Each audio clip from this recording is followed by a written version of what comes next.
Hello, everybody, and welcome to the first episode of Season 2 of the Temple Formula Racing Podcast. This time, we have a new format, and we've joined by a guest co-host. So, Jake is here. He's joining us from the machine shop and the College of Engineering with his mask on. So, Jake, first off, how you been? I've been doing pretty good. Learning a lot of new things lately and applying them every day. I live in the machine shop now, which is good, but it's going great. All right, nice. So then also joining us are our two co-hosts from last season, Ashley and Lil. We'll get started with Ashley because Lil has a little report for us in a little bit. Ashley, how you been? I'm doing great. School's going good. It's snowing outside right now. It's going great. Yeah, I was outside earlier today in the snow, and I made friend with a skid loader driver who was plowing the snow off the thing, taking pictures of it. Anyway, Lil, how have you been doing? I'm doing good. I haven't gone outside yet, so I'm hoping to get out there, make a snow angel, maybe build a snowman with my roommate. That's on the agenda, maybe. I have to find her, so. But we have a little report catching you guys up on some stuff that happened over winter break. We got the chassis in, which is like completely intact. We have some uprights made. We have the small tires in. Jacob just informed us that we started welding last night, which is very exciting. And we are, just cruising along, trying to get wheels on the ground. Cruising. As soon as possible. What is you know funny? how it be. Also, school is canceled tomorrow, so for all of you guys. In-person classes are Oh, canceled. Online I is got still excited happening, for a second. Online classes are still going. Yes. Lil, you mentioned our small tires. Jake, can you explain more about that? What are the small tires? Well, generally FSAE teams have a choice of two tires. That's what the market usually supplies. Most of the newer teams start off with 13-inch tire or 13-inch rims with 20 inches and up tires. As you get more advanced in your team, you eventually move to smaller tires because they offer a lot of new advantages. And this year, our big design goal for suspension was to switch to the smaller wheel and tire combos. And the tires came in, and man, they're small. I mean, I can almost touch both insides with my hand right? span. Of you trying to touch both ends. Yeah. It's so pretty tiny. small. It's funny looking, but hopefully it performs as good as we hope. Of course. So, since we brought up suspension a little bit there, let's dive more into suspension. Jake, what is your role on the suspension team first off? So right now I'm pretty much leading the whole suspension design and manufacturing process. Since about July, August, we've been completely redesigning the suspension for the new 10-inch wheel system. Recently, we've been doing a lot more manufacturing, pushing to get the wheels on the ground as soon as possible. So that's been everything from making spacers to making the uprights, getting a lot of the things that we don't manufacture in-house ordered so other people can manufacture them. And like Lil said in the update, we started welding last night. So the control arms, luckily we got our tubing in last week. So we were able to start welding the control arms together, which is a huge step in the right direction. We can get our bearings pressed. And then, from there, the next step is to basically weld tabs on the chassis. And that's pretty much wheels on the ground at that point once we get all of our components. In terms of other things I do, I like to get people involved. Just last week, we got 2 new suspension members, so that was super exciting to get some new members and pass some of my knowledge down and get them more involved. But yeah, it's a really cool role to fulfill and have. Looking forward to implementing it next year as well, I guess. Yeah, we've been really short on new people coming in because of COVID, which has been really hard. So I'm glad we can get finally people in to have hands around. Yeah. Yeah, for sure. Speaking of that, I don't think we've delved on this So, in a previous didn't I don't know podcast. Keep that. if you dived in. But can you guys talk about? I mean, I'm not in the shop that much, but you guys are in more than me. Actually, Jake, Chloe, can you guys talk about what new procedures are like working in the shop in person with other people around? What do we have to do? Stuff like that. Well, everyone in the machine shop who has a job, we get tested twice a week for Temple's COVID regulations and things. And we all like wear masks and stay 6 feet apart. And there's not very many of us in one area at one time anyway, so it's very spaced out. And I think the downstairs shop is like 7 people max. So there's normally not that many like people around if people are working, I would say. I think it kind of worked fluently this year just because of the number of people that are really involved with the car kind of got whittled down due to COVID. So it just happened to work out that the number of people that are usually working on the car is less than the max limit, which is it's on the better side of things. So we're not having to force. We don't want to tell people, hey, you can't come in. That kind of be a bummer. Mm-hmm. All right, Jake, so let's talk a bit more about you and your experience on TFR. So first, what made you join the team? Well, ever since I was a kid, I've been a tinkerer.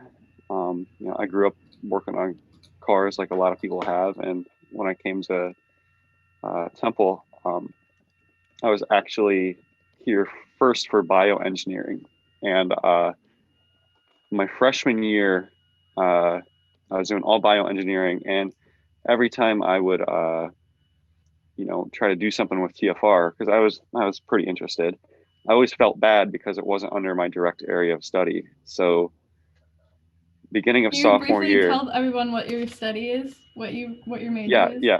So beginning of sophomore year, I switched my major to mechanical to go full board on, mechanical side of engineering. And it gave me a freedom in my mind to say, hey, I can now completely commit myself to doing this stuff without feeling like I'm wasting my time. What was it before? It was bioengineering.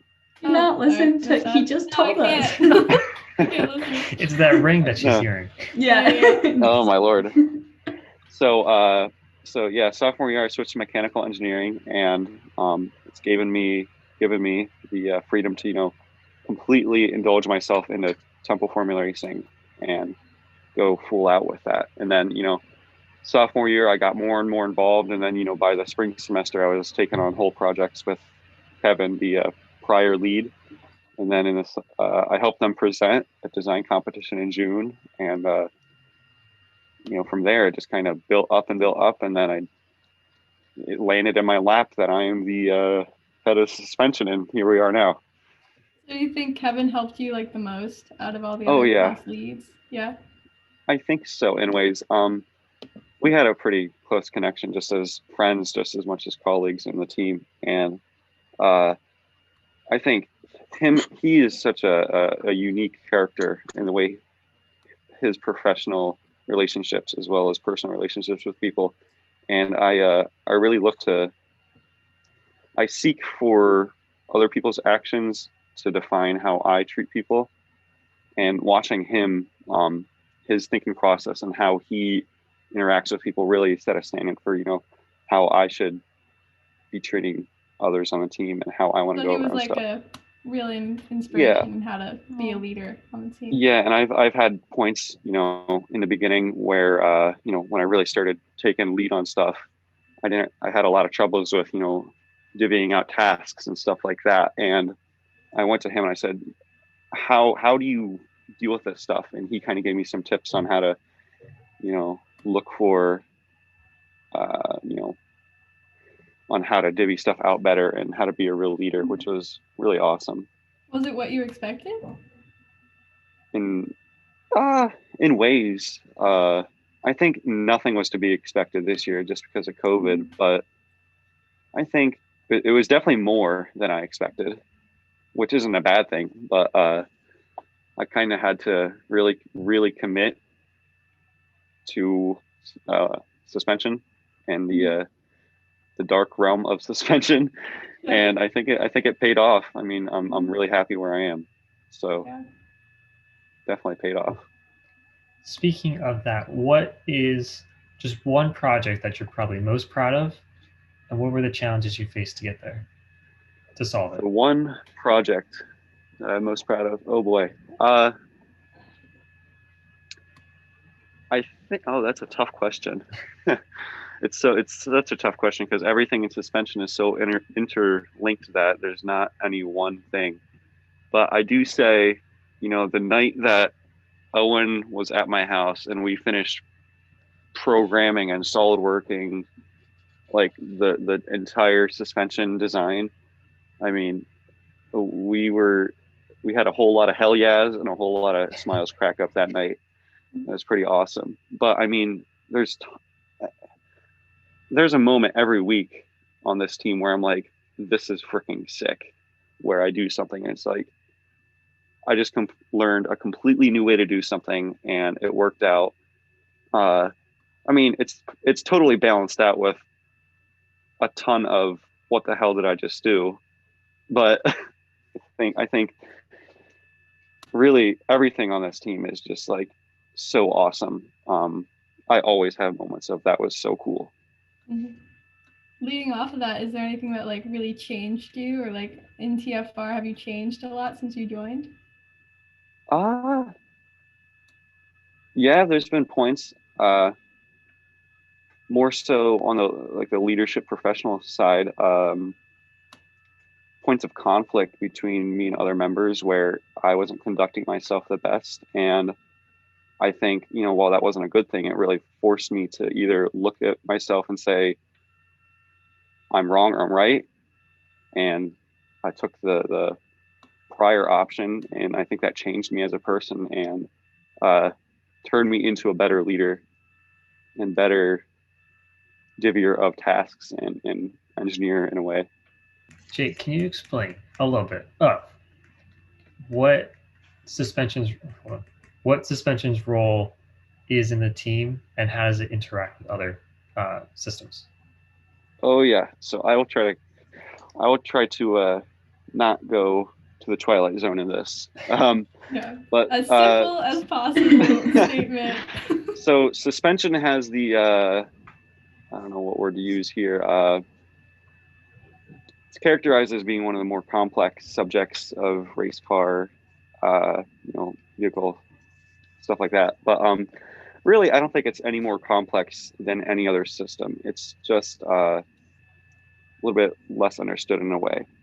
So in terms of race cars, suspension is the foundation for keeping power to the ground. So you can have, 1,000 horsepower engine, but if your tires aren't touching the ground, you can't move forward. Biting my own words. Suspension keeps the tires on the ground by controlling how the chassis moves throughout a turn and throughout, lateral and fore aft movements. The big challenge for this year was learning how to implement that with new wheels and, a heavy chassis. So, one second. Hey, Elliot. Oh, that is Elliot. He's helping us do uprights. So, yay! Where was I? I was talking about suspension. So, where was I talking about? You were talking about how you can have all the horsepower you want, but if the wheels aren't on the ground, it's not going to go. Suspension is pretty fundamental in the basic design of a race car. Usually when you're, if you're to say, I'm going to design a whole race car from scratch, you would start with suspension, and then reiterate until you have a final product. Normally there isn't any real final product, or in other words, there's no perfect design. If they had one, everyone would be using it. So in suspension, and something that design judges have really emphasized to me and the rest of the team is that everything's a compensation. Where I just used the wrong word there. You can't always have what you want. compromise is the word I was looking Yeah. for. Compromise. So everything's a compromise. And that's what really makes suspension difficult. Like in powertrain, you can add one component and it will usually benefit everything. But in suspension, if you change the camber of the wheel, which is the inward or outward tilt of the tire in comparison to the ground, that changes your ride height, your track width. It changes how the camber changes throughout the travel of the suspension. It changes your steering dynamics. So knowing how all of this stuff plays together is really the challenge that we come across. It's a huge learning hurdle in the summer and fall, but luckily we've been starting to pass that down to the next generation of TFR, which is really good. To have freshmen learning this degree of understanding is pretty impressive, in my opinion. Yeah, and you work really closely with like frame body aero and stuff too, right? Yeah. So that's the other thing is suspension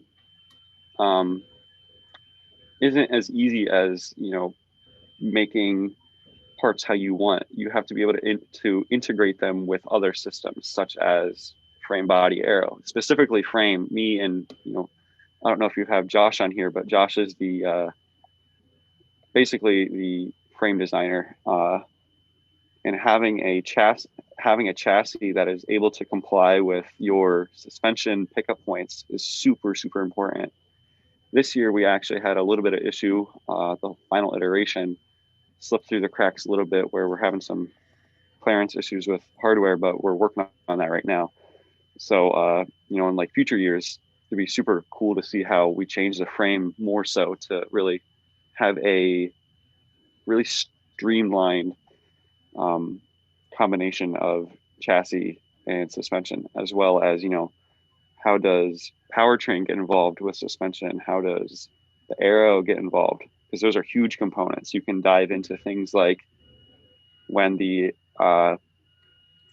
chain tightens when you step on the gas, it actually pulls the chassis into the ground because of all the different geometries and parts of suspension. So you can create suspension that will actually keep your chassis level so you don't get squat, or when you brake really hard, your nose dives. You can create geometries and suspension to counteract that. Or with aerodynamics, if you look at an actual Formula One car, their suspension's actually flipped upside down compared to ours because they have 6,000 pounds of downforce that they need to keep the chassis off the ground. So if you were to stomp on the gas in an F1 car with no aero, their chassis actually raises up off the ground. So, I could go on for an hour about all the complexities. And it's super interesting too, with the driver's connection to the steering and the control of the car, right? Yeah. So you're just trying to have me rattle off here. I just want people to understand that it's like really fully encompassing with everything. Yeah. So the cool thing about suspension is it also goes into steering. So you could have, if a robot was driving the car, we would set the steering up and all of the suspension up differently than if a person is driving, because you can only drive as good as your driver is skilled. So another thing we can look at is how the tires interact with the ground. Something that a lot of people don't know is that if you roll a tire straight down the road and you push it to the side, the rubber deflects against the tarmac and it stretches. That deformation will actually lead to more grip. So if you're going around a turn and your front tires are slipping a little bit, you induce what's called a slip angle, and you can create more traction at slip angles between around 7 to 15 degrees. So this is one of the more difficult things we've had to look into. So it's super cool to like listen to you guys try to figure out and talk about. Yeah, so to put all of these together, it's not a easy task, I guess, but it's super fun and it's super challenging to look at how every single part of the car is tied together by the frame and the suspension. Not to discount anything else in the car, but it's kind of I guess the keystone in a way. And I don't know if you touched on this, but what made you join suspensions specifically? I'm a very, this is more on a personal level. I'm a very 3D visual oriented person. So like I've explained to people, I see Rubik's cubes in my head that I can solve them like that. And so I remember specifically. Wait, are you one of those people that can do it like really fast? Yeah. What? That's But, so What's cool. the fastest you solved Rubik's Cube then? Get this man a Rubik's Cube. 22 seconds. What the? That's crazy. So anyway, I just remember specifically Kevin was talking to me about camber and how, you know, when you hit a bump, the camber of the wheels change like this. And I just remember being like, that's freaking sick. And just from that moment on, I just got more and more into it. It was love at first sight. Camber. And then, you know, about a month into it, I was like, holy smokes, this is really hard. And that's when Colin started making the you should have not joined suspension jokes because this is miserable. But it's fun. It's fun. It's really interesting. So then what advice would you give people who wanted to join suspension or maybe just the team in general? Well, for the team in general, I would say, you know, this is something that you're gonna have fun with the more you get involved. So I remember my freshman year, I was really cautious to get involved because, you know, I didn't know what I was doing. I didn't know who to ask. I think if you just go into it, just talk to somebody, be courageous, and just ask for a task. The more you get into it, the more you can do your own personal things and let your own creative freedom find its way onto the car. In terms of suspension, the first little bit of suspension is going to suck, to be quite honest, learning all of the theory. But after that, it really opens up like a new can of worms of just pure freedom. You can do anything. And the coolest part about suspension is that it applies to any type of vehicle and really anything. It's more of a thinking process than anything in my head. So, you know, maybe your interest isn't formula cars. Maybe you like rock crawlers. You take all of the things you learn in suspension and you can go design a rock crawler car or a monster truck or something. I look at vehicles a completely different way now. I can't even explain it, you know. Oh yeah, that's totally a thing. Where any suspension or any system, you're like totally looking at all the other cars in your life, just like, oh, like it really is interesting. I mean, just for example, yeah. Like I look at my own car and I see the wheels cambered and I'm like, oh, this makes sense why it's like that. And then like the ride frequencies are tuned in a way for comfort on passenger vehicles rather than, you know, than in sport vehicles. And it's really interesting to take this to real life application. And, you know, that's the other thing I forgot to mention a few moments ago is that, in my opinion, I don't think there's anything as accessible in the engineering department that gives you the real life simulation, you know, engineering experience as TFR. Yeah, it's like super you can't walk. And... Yeah, you can't walk in two doors anywhere else in engineering and just start working on a real project. Mm-hmm. So that's the real thing to behold in TFR. So outside of TFR, what do you do? Like, what do you like doing besides car? Now, nothing. But school. But, you know, a few months ago, you know, when the world was still a little bit more active, I rock climbed pretty frequently. You know, a good couple of times a week. I ski every single day of the winter that I am home, basically, and I play a lot of music. I I play guitar and I play drums and I try to sing. Doesn't work too well, but Everyone freaking usually plays an instrument on this Yep. team. We need a I feel TFR left out. band. we I should know. start a What's going TFR on? band. Oh my lord, gosh. we If always had the can have. time. Like We can have a I feel like almost all of our guests have played an instrument. really. Oh yeah. I think Huh. so. Yeah. Yeah. Well, we can Maybe start not having. Chow. I don't know. Maybe she's getting into music. He plays Chow can get on ukulele. vocals. Oh, What? Oh, Oh, yeah. that's right. Gosh, We can get it's a band. we can get an Yeah. intro and an exit band like the Jimmy Fallon show for the Oh for the yes. That'd Oh, be yeah. cool. We get everyone to For play like a sure. little bit on their instruments. We edit it together. It would be like SNL. Yep. Oh man. We're not funny Wow. enough. I'll get on that. Don't worry. Gosh. Yeah, because I met you rock climbing. And then Yeah, that I is talked funny. about TFR all day, every day. It's funny how a lot of basically everybody in TFR is also part of the rock climbing club and vice Mhm. versa. Did you join TFR because of Ashley, or was that unrelated? No, I was just part of rock climbing. I think rock climbing was the first thing I did at Temple. That was actually a big reason why I came to Temple was for rock climbing. And then I just happened to be part of TFR.